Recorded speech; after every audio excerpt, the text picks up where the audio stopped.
Can you please change the slide? Because last speaker had the issue in changing the slide. changing, ma'am? See? Yeah, it's changing. It's changing, ma'am. No problem, ma'am. Only the Yeah. screen is visible, ma'am, or my video is visible? How is it? Your Should video I, is Uh, also visible, ma'am. should I off my video, ma'am? Then you will be able to see this better. uh, it is your wish, ma'am. If you would like It's to switch clear? on your video, It's clear yes, like ma'am. this, ma'am? It's Both ways? It's clear. Okay. Ma'am, I'll just try thank you. to share one video also. Just please check if it's visible. 1 minute. Okay, ma'am.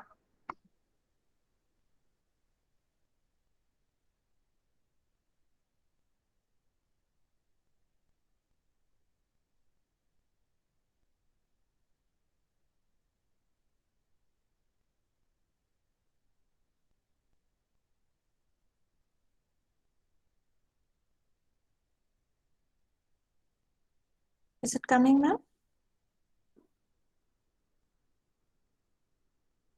Are you able to see the screen now? No, ma'am, we couldn't.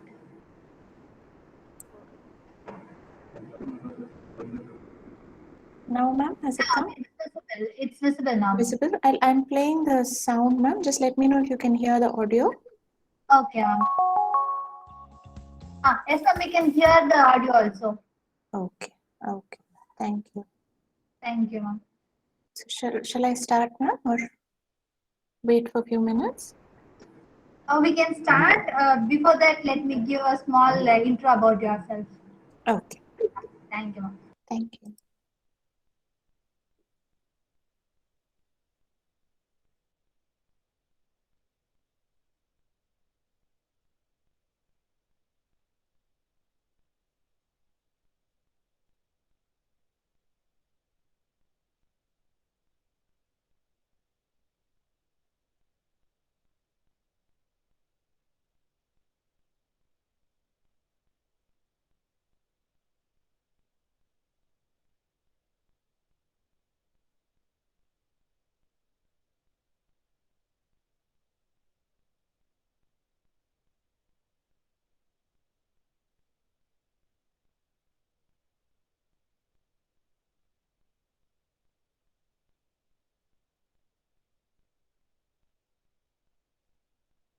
So welcome back everyone to the last session of our 3-day national webinar on the title Rendering of Disability and Gender in COVID-19 Era. So for this session, we have Ms. Aishwarya Serian. She is a founder, director of Fun Learning Chennai. Madam is having, Madam holds double masters in special education as well as in social work with the RCA accreditation. She has interest in research and alternate education. She also presented and published papers at national and international conferences and also pursued drama, play, and animal-assisted therapies for children with special needs. She is expertise in training teachers and parent counseling. Thank you, ma'am, for joining us, and we are grateful for your presence here. Over to you, ma'am.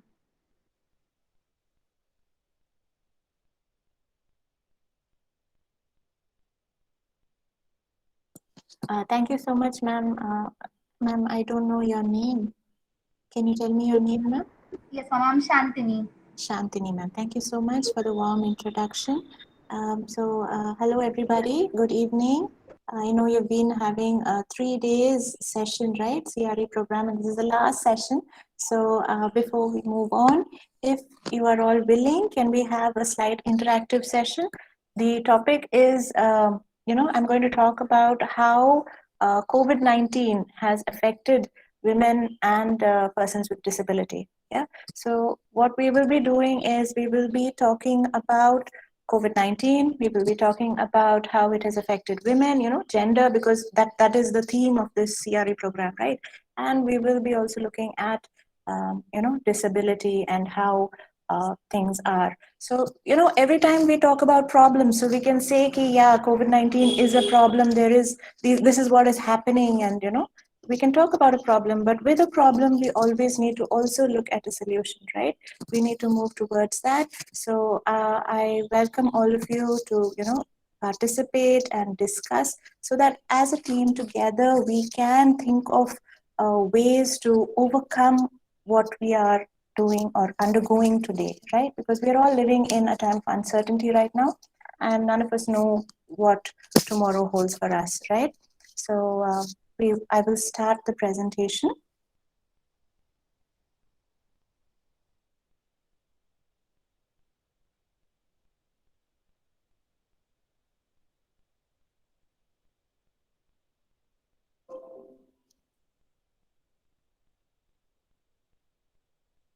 Okay, so is it visible to everybody? Yes, Yes, ma'am. Yes, ma'am. Yes, yes. Okay, okay. So I'm not able to see all of you. So if you are typing any messages, if you have any doubts, you want to comment, please unmute because I can only see the screen, okay, the PPT right now. So the topic is a rendering of disability and gender in the COVID-19 era. Yeah. So all of you here, you are all more or less into special education, or are some of you into social work or any other area? Can you just special Yes, ma'am. education? Which area are you in, ma'am? Which line of work? As a special educator. I'm Special into special. education. Okay. Most of us All are are special special educators. educators. Okay, I'm also a special educator. So we're all in this together, right? So then all of us are living in the COVID-19 era, right? So randomly tell me, when you think of COVID-19, how has it affected us? So for me, the first word that I think of in COVID-19 is lockdown. Yeah, maybe you people are thinking of something else. You can just randomly tell me what you think of when we say COVID-19.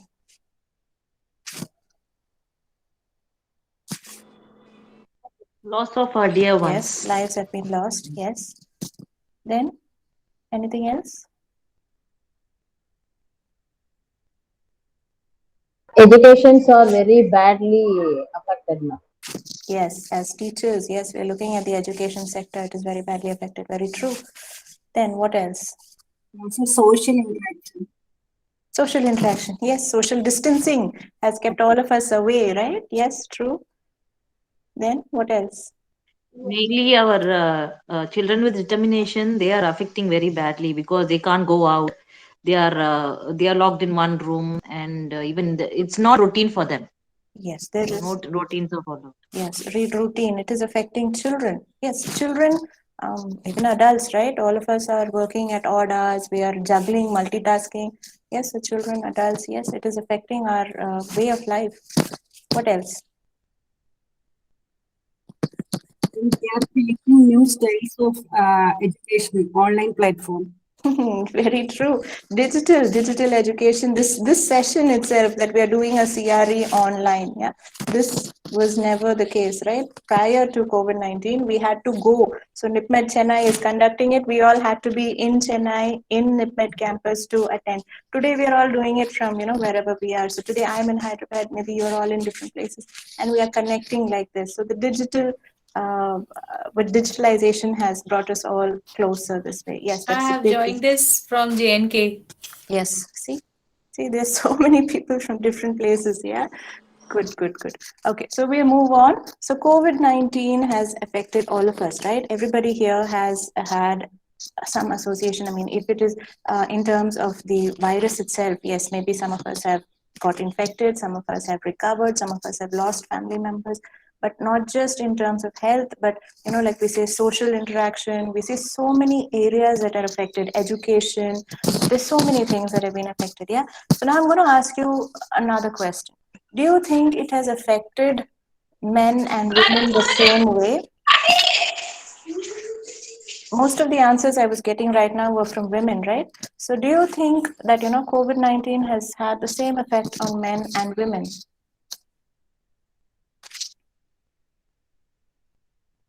Yes or no? Very simple question.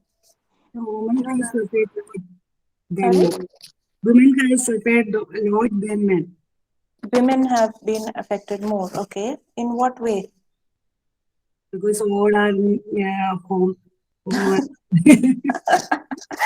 Very true. Very true. When everybody is at home, it's very difficult for the lady of the house. Okay. Anything else? Does anybody feel that men and women have been affected the same way? See, it depends on the job profiles. Like men have job profiles. If they are in government sector, they have to go, and if they are in private sector, they have to work from the home. And for women, if she is also working, then also she has to face the problem managing kids and home, cooking food and everything. And she has to look after her work also. But for men, it is only their work, only work. Very true. Very true. Very true, ma'am. Yes, yes. Okay. So we are talking, I think many of us here are women who are managing families, right?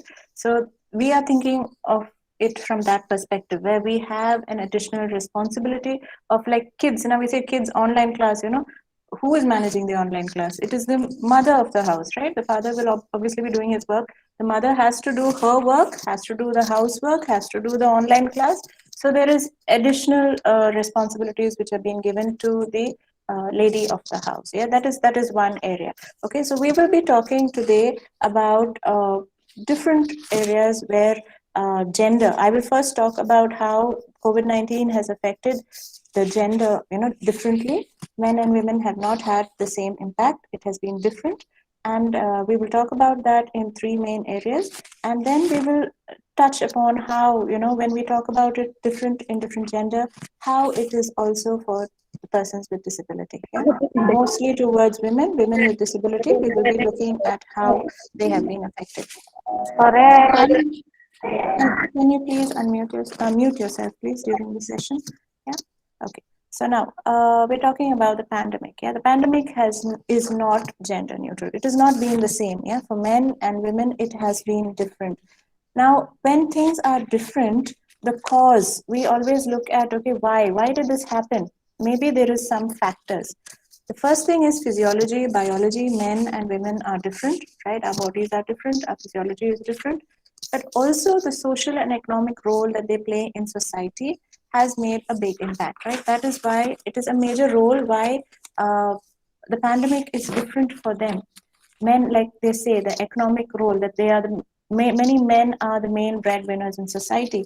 If the man in the house is affected with COVID-19, there is a loss of pay, right? He loses his job if he has, if he is not well, there is a loss of income.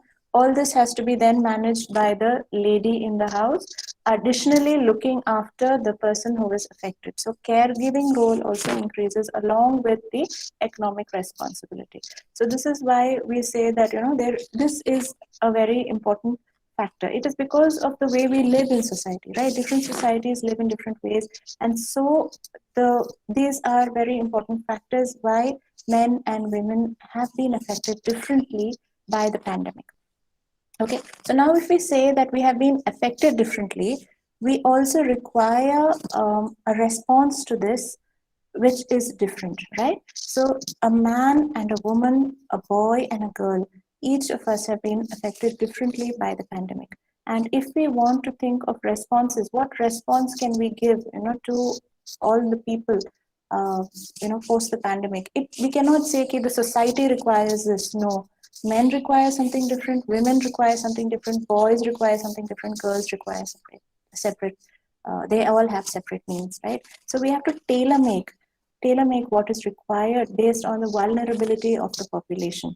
Okay, this is something which is very important. And we can look into this only if we are all working hand in hand. So the agencies that employ different people have to be on the same page. Only then can we actually see, what is required and how we can work on these areas. So if we look at the channel of impact, okay, it has affected many areas. The most importantly, health. Yes, COVID-19 has affected the health very badly. Everybody has, been infected. Many of us have been infected. Many of us have lost lives. Education has been, stopped. Many children don't have access to, online education and so on. So there's been many dropouts. Economic pathways. By economic pathways, I'm talking about, job loss. There's so much unemployment that has happened, right? So these are the main areas that I will be talking about, right, in this session. So first we will go into health. Okay. Now, when we talk about health, when there have been different studies that have said that the morbidities, that is the number of people dying, when we compare the number of people dying between men and women, more men have died of COVID-19 than women. Okay. So when we say more men have died, the first thing we think is maybe it's because of their physiology, because of the biology, because of their body type, right? Maybe it is their hormones, maybe it is their immunity. That is a cause. But it may also be because it may have a social cause, because in most countries around the world, men smoke compared to women. More men smoke compared to women, right? And COVID-19 is affecting the lungs and so on. So it may not just be a physiology reason, but it may also have a social reason to it. Yeah. So this is where men and women, when we look at health, we can say there is a difference in the morbidity rate itself. Now, when we look at health, we also look at, frontline workers. We've been saying that doctors, nurses, they are the first, people who we have to look up to as frontline workers. Now, when we say frontline workers, 85% of the population all over the world, our frontline workers are women. Most of women are employed as nurses, as assistants. Yeah? So when they are frontline Ma'am, workers, yes, yes, second slide is so, ma'am. you're not able. This one? Yes, ma'am. Yes. Thank you, ma'am. Okay. I'm moving on. Okay. So like I was saying, Just a minute, ma'am. 85% of the population is women in the frontline workers. Your They are voice is employed. low, ma'am. Okay. Very low. Can you hear me now? Yes, Yes, ma'am. we can Yeah. hear you. Okay. And a kind request to all the Yes. participants, don't distract or disturb in the middle. Ma'am for sure will send the PPT and we will send you it along with all the other slides. So just listen this session, then only you can attend your assessment. You can go ahead. Sorry for the inconvenience. No problem. No problem. Thank you. Thank you. Okay. So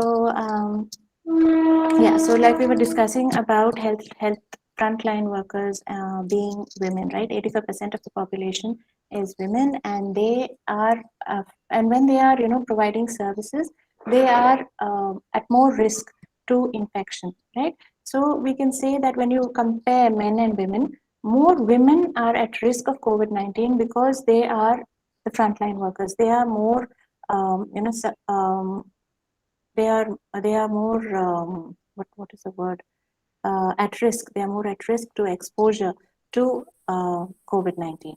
Okay. Now, when we look at health, also we have to talk about two things: the condition itself, when we talk about death and exposure, and then we also have to talk about the behavior.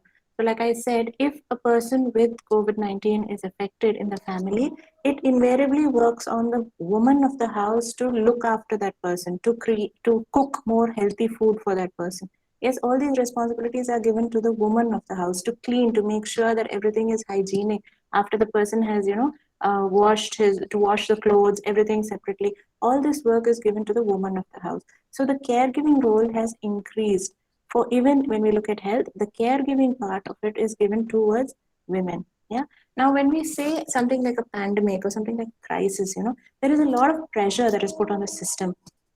And when this happens, when there's a lot of pressure given on us, the ability for us to do something becomes less, because there is so much pressure given to the woman in that situation. She might not be able to manage everything well, right? So in such a case, she may not even have proper access to healthcare.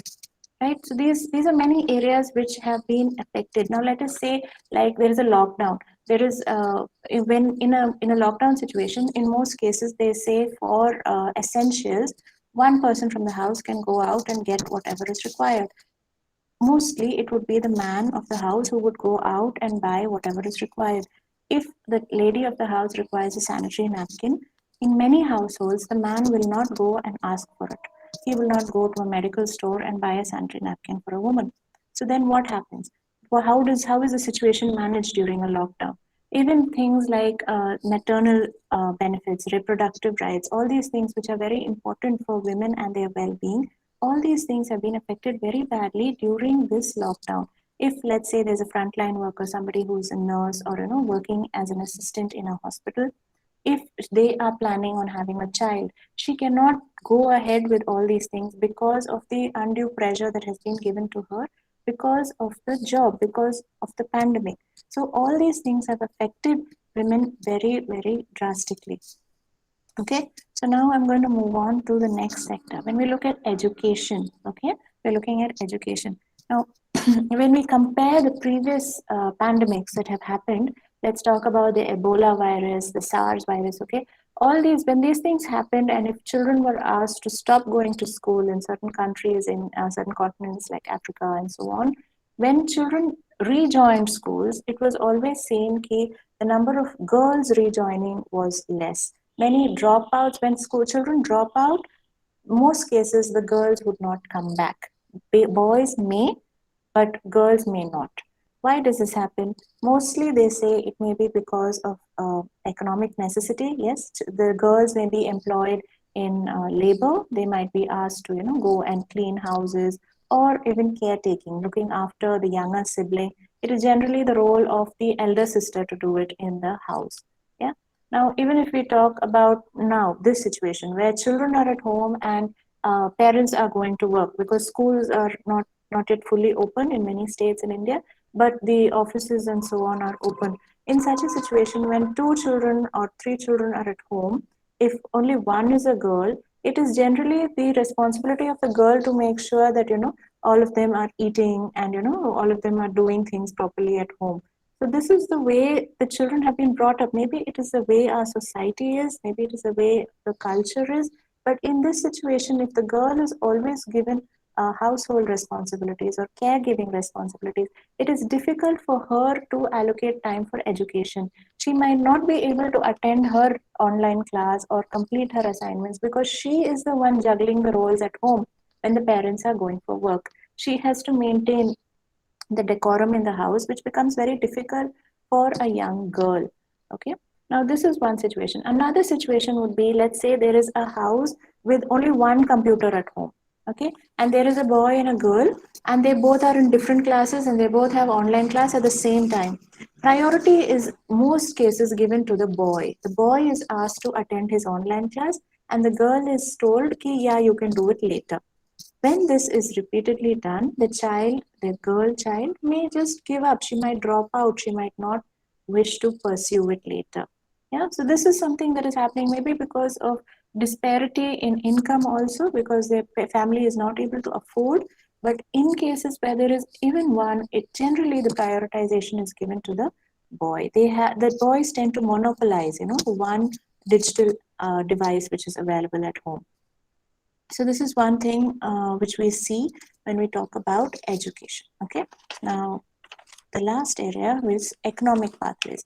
Like we were talking about, how women are employed in many sectors. If you look at it as shown here, in this picture, if you see, most areas where women have been employed have been affected by have all these areas have been affected by the lockdowns and by COVID-19. Because see, women are employed mostly in education. Most schools have teachers, lady teachers. Most teachers have lost their jobs when schools shut down. Mostly women are employed in hospitality. This area also closed down, yeah, during the lockdown time. So these areas, even if we say now healthcare, there are a lot of women employed in healthcare. Yes, there was a lot of work in the healthcare sector, but a lot of ladies, when they say like if there are 10 people and the company is not able to go on, they want to remove somebody, they will most probably remove a lady. If they are 10, they will remove a lady because they believe that in that family there might be a man who is also earning, so the lady is removed from the job. So because of this, garment sector, see, many sales were not happening, right? So a lot of women are employed in things like that, like where they're stitching, where they're selling clothes, retail, sales. A lot of these areas were affected. A lot of ladies lost their jobs. Even if you look at a country like India, which is into agriculture, right? If you see, even ladies there's so many ladies who go as tea pluckers, right? They pick up the leaves. All these ladies were affected by lockdown. All these people could not continue their jobs. If they are continuing their jobs, they are at high risk of infection at, this is during the first wave, because nobody was vaccinated, because they have to be in close contact with others. There is no social security. They are not given health insurance. All these things are lacking in many areas for women. It's as if women are employed in informal jobs where there is no social security, there is no maternal benefits, there is no health insurance, right? No unemployment benefits. All these areas are lacking for women. But women continue to strive towards economic independence, but this has all been very badly affected by the COVID-19. Okay, so this is what, these are the three main areas that have been very badly affected with the COVID-19. So long I've been just talking about, gender bias, like for men and women, how it has been different in terms of health, in terms of education, in terms of economic pathways, meaning employment. Yeah. So now we're going to go towards, the topic which was given, that is a rendering of disability and gender in the COVID-19 era. This was a paper which was actually presented by Ms. Anita Ghai. Okay, she has presented this, and it is also published in an Economic and Political Weekly. So I have mentioned it in my reference. So she has talked about how this COVID-19 has affected women, okay, women with disability, and she has talked about it in different ways, given various examples about how it has affected people in India. Okay, so we will be looking at this also. Now, generally, 1 in 7 people is a person with a disability. Yeah. And as we talked about COVID-19, we know that the people who were most vulnerable were most affected by COVID-19. So people with COVID-19, the people who are with disability are at more risk. They were facing more discrimination, more violence, and they also had barriers towards accessing information, education, and services. Okay. When we look at gender-based violence and also in terms of sexual and reproductive health, it was very high. Okay, women and girls were at a very high risk. Now, see, we are all special educators here. Okay, when I was asking you, you all said, yeah, you're all special educators. So you all know when COVID-19 happened, all our children were at home, right? Our special needs children were at home. Most of our children require additional therapy. They also require occupational therapy, they require physiotherapy, they require caretakers, to be with them at home. All this is affected because of the lockdown. Yeah, there is no caretakers to come home to be with them. There is nobody to give them all the therapies which they require one-on-one at home. All these was very badly affected during COVID-19 for a special child. Like I'm talking about our perspective, okay? But if you look at a larger picture, like when COVID-19 first happened, there was this Arogya Setu app, which we all had to download and use. I think everybody is familiar with that app. Yes? You can unmute and tell me yes or no. Yes, ma'am. Yes, ma'am. Yes. Okay, Arogya. Yes. So now when all of us are asked to, register on that, let's talk about a person with visual impairment. How will he be able to register on that? It's very difficult. He doesn't have access because he has visual impairment. He's not able to see, right? When people were in the lockdown time, there were people who were, if you had to go out, you have to have all these documents, right? You have to show the police, you're not supposed to travel, you're supposed to be at a certain place. So there were cases, which have been described in this paper, where there are people with hearing impairment who were trying to travel, and the police stopped them and was asking for the paper. This person who has hearing impairment is not able to understand what the police is asking for because the police is wearing a mask. When they are wearing a mask, the hearing impaired person cannot lip read, right? And when this person is saying something, this person with hearing impairment is asking in sign language, but the policeman does not know sign language. So what is happening? There is a divide. The policeman asked this person with hearing impairment to walk all the way and not use the vehicle because he was not able to show him his papers. So this is not this is not a case of where the person did not have the papers. It is a problem of communication, a problem of access. These are many barriers which were seen because of COVID-19. Yes, COVID-19 has, let's say, there is, digitalization. We all feel now we are closer, more connected. But for a person with a disability, it is very, very different. Okay, so today we are all sitting at home. If I need something, I'm able to, order on Swiggy. I'm able to use any other app, like say Big Basket. I get my groceries home. I am able to do it because I am able to see my screen. I am able to select what I want. But this is not the same for a person with visual impairment. If he is not able to go out, if he is not able to click or use the phone, none of these apps have voice reading, screen recorders, nothing is there for any of these apps. So it becomes very difficult for a person with disability, right? He's not able to go out, he doesn't have access, and he's not able to use anything which is so-called available to everybody else. It's all because of communication and accessibility gaps. Yeah. So things which we feel have become easier for us, it's not the same for a person with disability. So this is again the same thing. I'm just going to read through it. In times of crisis like the COVID-19, persons with disability face more barriers to accessing information. Education and services are often overlooked in emergency response. The concerns are heightened for young people with disabilities, who are nearly 3 times more likely to experience sexual violence than people without disabilities, and who are at risk of being left behind in the crisis response. At the same time, resources and attention may be diverted from sexual and reproductive health services and gender-based violence, especially for women and girls with disabilities. Increases due to social isolation, disruption in daily routine, and the fact that caregivers may not be able to reach them. Yeah. So like we were talking at the beginning of the session when you were saying, okay, the daily routine has been affected by COVID-19. Yeah. It is all the more difficult for children who are fixed to routine, like say our autistic children who need a routine. COVID-19 has turned their lives upside down. Yeah. There is no caregiver. Let us say that there is a person who is employed, okay, a person with disability who has been employed, who has been earning a certain amount. If they have lost their job, they are again dependent on the rest of the family. Their caregiving needs has also increased, so the rest of the family is more stressed. So when there is a lot of stress in the family, there is a risk of violence, right? Gender-based violence may be there in the house. There may be sexual violence also. And in such a situation, what can the person do? What can the person with disability do? Because they are dependent. Mostly violence, when it is seen towards persons with disability, it is in their support group. It is people who they look to for support who generally may violate them because they have no other option. They cannot speak out against that person.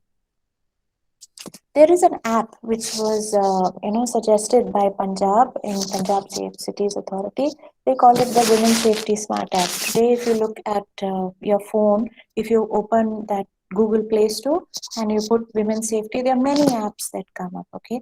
And they say that it's always good to use this app to keep it on your phone, put your Bluetooth on.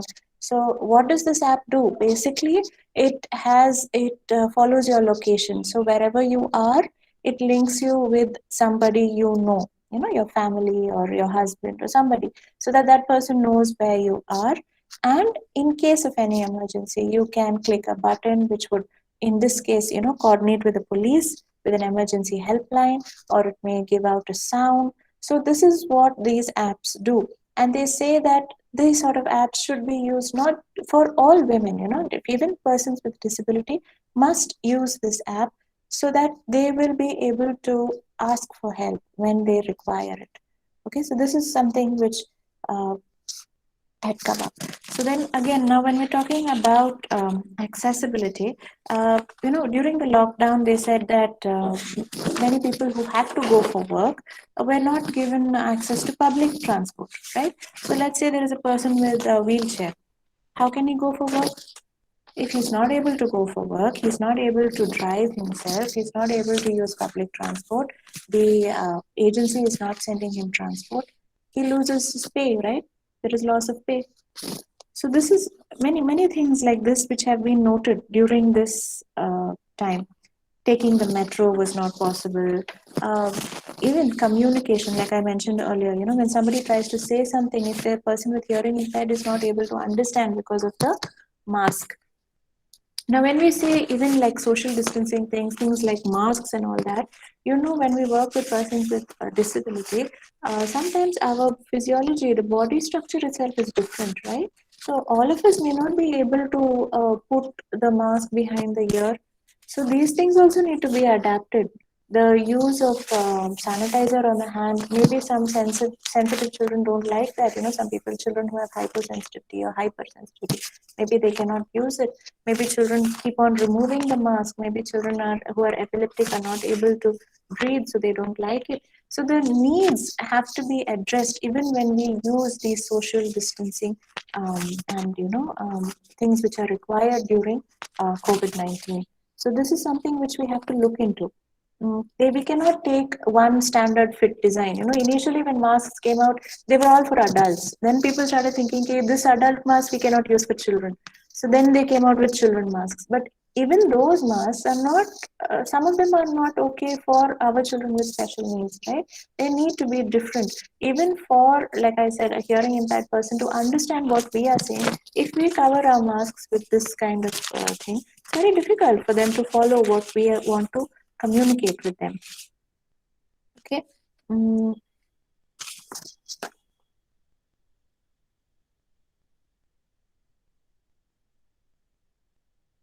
Another issue when it came to education, okay, when we're talking about education, we have children with disability who have also been trying to access education online. So if there is a child who has been using Braille, now he finds it very difficult because everything is coming online. The teacher might say, okay, go and look at that PDF, the questions are there. So he cannot look at the PDF because he is visually impaired. He relies on somebody to read it out to him. But nobody is doing that. Maybe the classes he is able to hear, but he is not able to read whatever is required.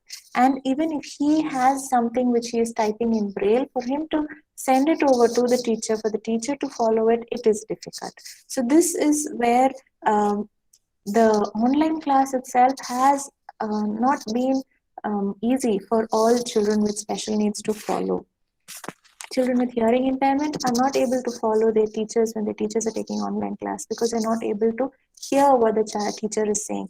They may be able to read what is in the presentation or in the PPT, but they are not able to follow because they are not able to hear what the teacher is saying in the small screen.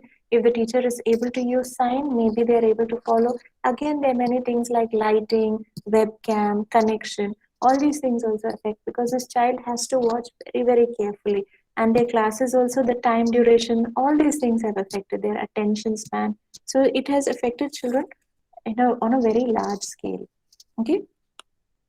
Now I want to talk about transformation. Yeah, how can we make a difference? So we are saying, hey, all these things are happening.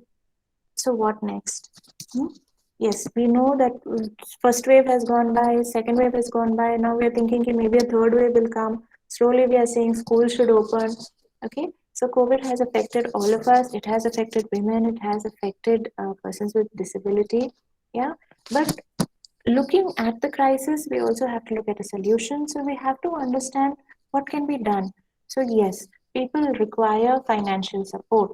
Yeah, how can we do this as a community? There are so many community-based intervention programs which are happening. They're distributing masks on a large scale. They are giving people essentials, food, and so on and so forth. So this makes a big difference, right? When we work as a community and we help each other. Financial support for people who are affected by COVID, for people who have lost jobs due to COVID, they all require support. When we look at legal aid also, we're talking more in terms of, if the person has had to lose his job, he requires a legal assistance so that he can continue his family commitments and so on. There is a digital divide, like you said, between boys and girls. Again, it comes, the needs are more because of, we require more low cost devices, so that people have access. We require safety issues have to be addressed for against violence with women. And also there is disability pension. These things have been stopped during the pandemic, the disability pension was stopped for a little time, but people are looking into it, and they have been trying to make sure that even doorstep medical services is given for people who require, disabled persons, and even they are offering online counseling services for the families. In Mumbai, Tamil Nadu, Kerala, they are very proactive. Delhi, Himachal Pradesh, Jammu and Kashmir, they're very proactive in disability pension disbursement.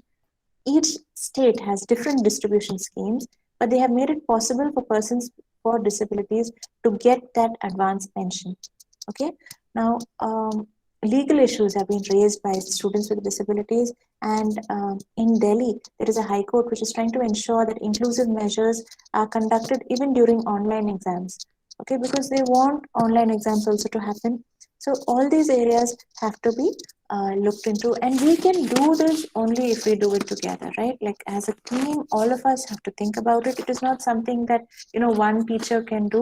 It is the stakeholders. All stakeholders are involved, and I think as a community, if we work together, we will be able to provide a better tomorrow so that we can face things like this, these crisis situations, in a better manner. Okay, so as I've been reading about different things, I've also been watching certain videos related to this, related to COVID-19 and disability, and how we are thinking of making policies and so on. So like they say, if there is any policy that you want to make, now if I want to say, okay, women require so much percentage of reservation in a job, it is very important for me to make sure that women are involved in that policy making process, right? So if I want to make something for a person with disability or a woman with disability, when I'm looking at gender disability bias and things like that, it is important in these policies to make sure that these people are involved, right? Because they know what they are going through and what they want for themselves. So this is very important when we look at any sort of policy making. It is very important to involve these people who are most vulnerable, who are most likely to even benefit from these so-called changes that we are looking into. There's a short video, just a 1-minute video. I will just be sharing it with you. It is you can go through it. It is taken by a woman in Zimbabwe, and she has something which she would like to share. Just a second.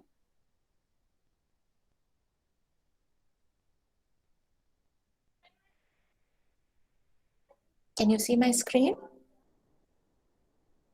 Yes, yes, Ma'am. Full screen. Oh, sorry. Full screen. Yeah. Okay.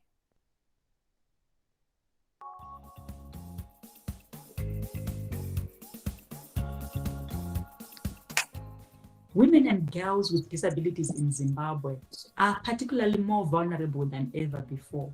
The multiple barriers and challenges associated with their impairments have not disappeared because COVID-19 is here. The intersections between gender and disability need to be looked at closely now.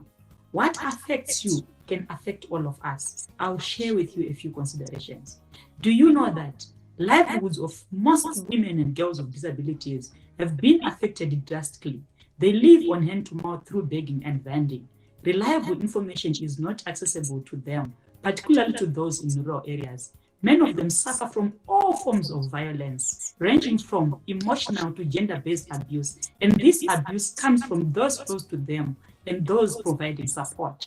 Women and girls with disabilities need access to clean water, sanitary wear, food assistance, pampers for their children, hand sanitizers, masks, gloves to protect them. We therefore summon governments and all stakeholders to adopt a robust gender response mechanism to COVID-19.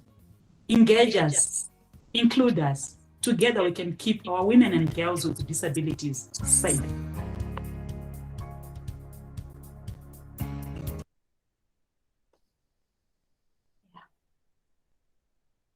All right. So, Ma'am, Indian Sign Language, ma'am, that is. sorry. Indian Sign Language, that is, ma'am. I don't know. I don't know, ma'am. I was. It is sign language, but I don't know if it is Indian Sign Language. It is sign language. Yes. Okay, thank you, ma'am. Thank you. Yes, ma'am. So I finished my presentation, ma'am.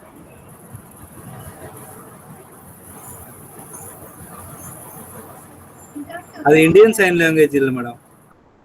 அவங்க வந்து deaf and dump பசங்களுக்கு புரியறதுக்காக கீழே ஒருத்தர் sign language பண்ணாப்புல. அது Indian sign language இல்லை.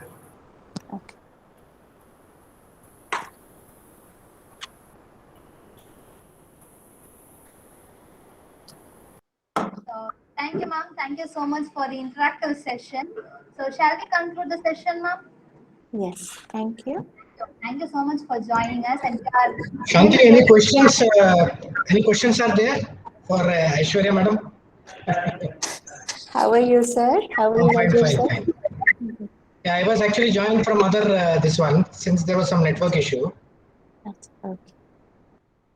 So I think Aishwarya ji, there is no questions as such. Okay. Thank you. Thank you all for having me. Thank you for your patient listening. Yeah, so all the best. Thank you, sir. Can I leave? Thank you, ma'am. One second. Okay.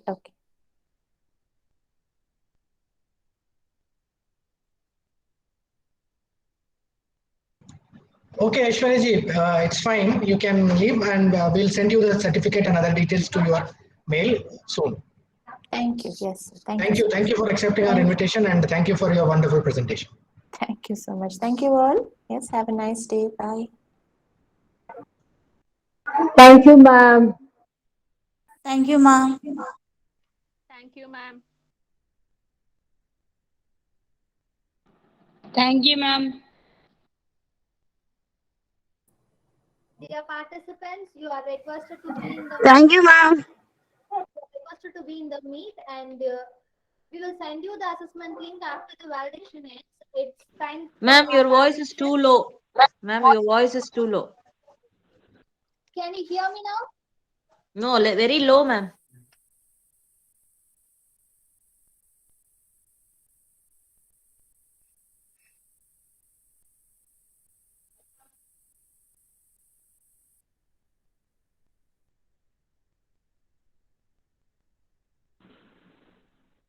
Can you hear me now? Yes, ma'am. Yes, ma'am. Okay, ma'am. Yes, ma'am. Okay, ma'am. A kind request to all the participants to be in the mute for a few more minutes. We have validation now, and after that we will send you the assessment link. Okay, ma'am. Okay, ma'am. Okay, ma'am. Okay, ma'am.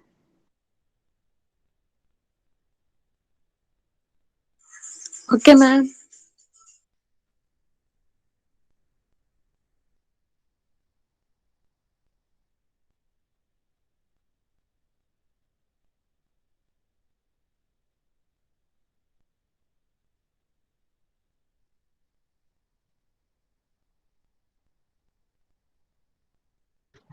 So good evening all. Small chairs and great welcome makes merry feast. With this note, I would like to welcome our Dr. Vijayalakshmi, Medical Officer, NIE PMD, and all the other participants and the organizers for valedictory note.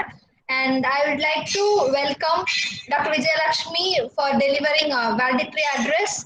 And thank you, ma'am. We are fortunate for your presence.